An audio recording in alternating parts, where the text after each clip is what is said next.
Canada, everyone's favorite polite country, has been trying to annex this piece of the Caribbean for over 100 years. I'm Canadian myself, so let me tell you about this quirky little history of Canada trying to expand beyond its current borders. My name is Austin. I'm looking to make all kinds of geography videos, history videos, more than your typical, why is the population density this way? So please drop a subscribe, like, all those things. I'm new to YouTube, so do the things and support me if you're interested in those kinds of videos. All right, here we go. So which islands am I even talking about for this video? The answer would be the Turks and Caicos Islands here in the Caribbean in the Lucayan Archipelago, which includes the Bahamas. But Turks and Caicos is not currently independent. It is actually under the British Crown as a British overseas territory. And if you don't know where Canada is, all you have to do is look at the Greater Chilean Empire, follow its coast north, and you'll hit Western Canada. Easy, right? So what does Canada have to do with an island chain 2,000 kilometers from its mainland? So that would be a great question and also possibly a great thumbnail, but I'll keep it more clickbaity. Anyway, Canadians would gain a lot out of the Turks and Caicos. First of all, every winter, Canadians fly south. They fly south because Canada is cold.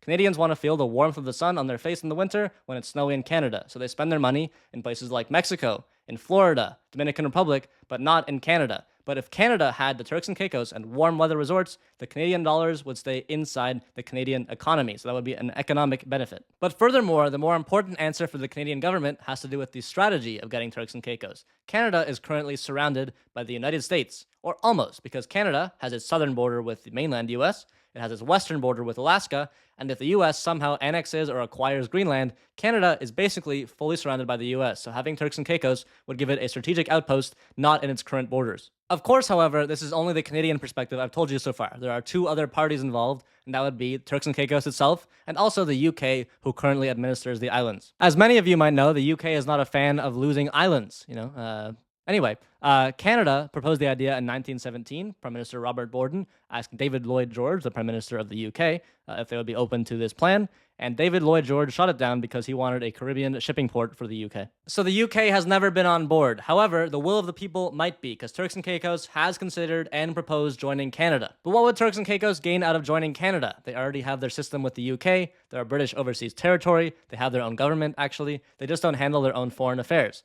While Canada would probably give Turks and Caicos better representation in the government, they currently get none in the UK, but that's not the main driver. The main driver is economics. Canadians would flood Turks and Caicos. There would be a huge economic boom. Also, the opportunities just to fly to Canada yourself. If you're from Turks and Caicos, you can go work in any of the big cities in Canada. There's a lot of economic opportunity, and also it's closer to home. 2,000 kilometers relative to being across an ocean is a big difference. It's a bit arbitrary, but it does matter to some people. So ignoring the UK's desire to keep their islands, why hasn't this happened yet? Why hasn't the Turks and Caicos joined Canada? And as you might have guessed, the answer has to do with politics and history. So let's walk through the history. To start the history, though, we have to remember how small Turks and Caicos is. By land, it is small, but also by population. There's currently only 50,000 people that live in Turks and Caicos. It's always had a small population, and because of that, over 100 years ago, it used to be a dependency of Jamaica. Jamaica was under the British Crown, and Jamaica oversaw the Turks and Caicos. But Jamaica became independent in the 60s, so when Jamaica became independent, Turks and Caicos swapped hands, and it became a dependency of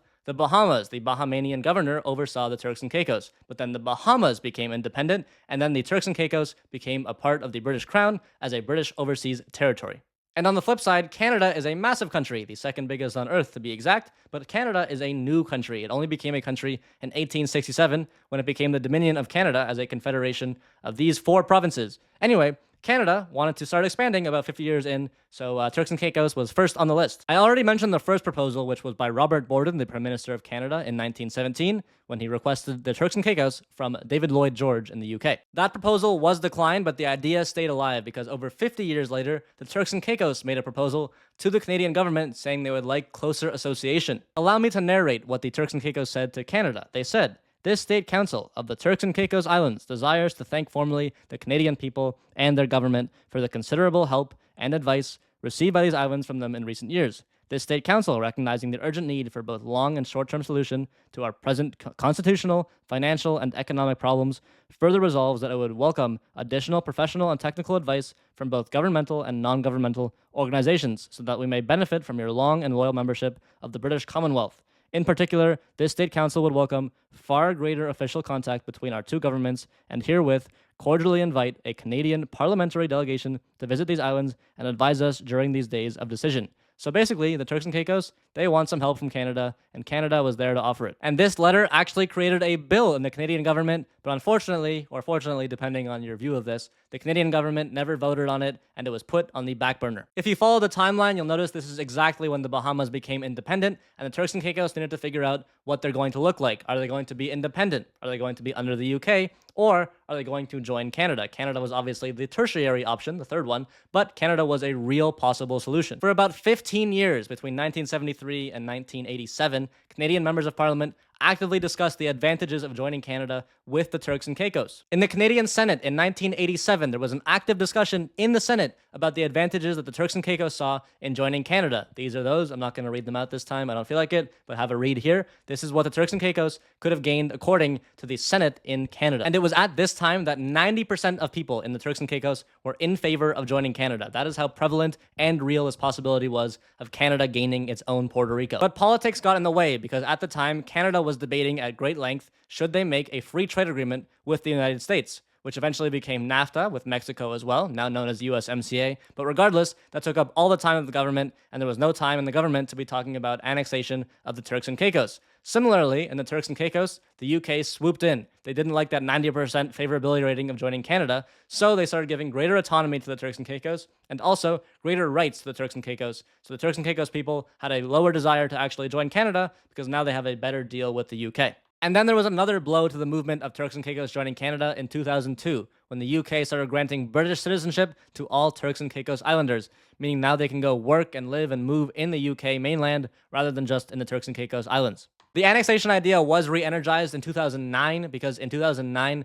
self-rule was taken away from the Turks and Caicos by the UK due to corruption claims, but in 2012, the self-rule was reinstated. And for the last 10 years or so, it seems like the idea has been dead in both Canada and the Turks and Caicos. In Canada, it's been dead. There's other issues going on. I'm the only person that seems to care about the Turks and Caicos thing. But in the Turks and Caicos, unless the UK takes away the self-rule again, I don't think they'd consider joining Canada. But you never know what happens in history or the future, I guess. So we'll have to wait and see. But I'm the only one here that wants a Canadian Puerto Rico. So let me know what you think in the comments. What do you think about all this history? Did you know about it? And let me know what you want to see in a future video. Please subscribe. It would really help me out. Drop a like, comment, all the things. And I'll catch you in the next one. See ya.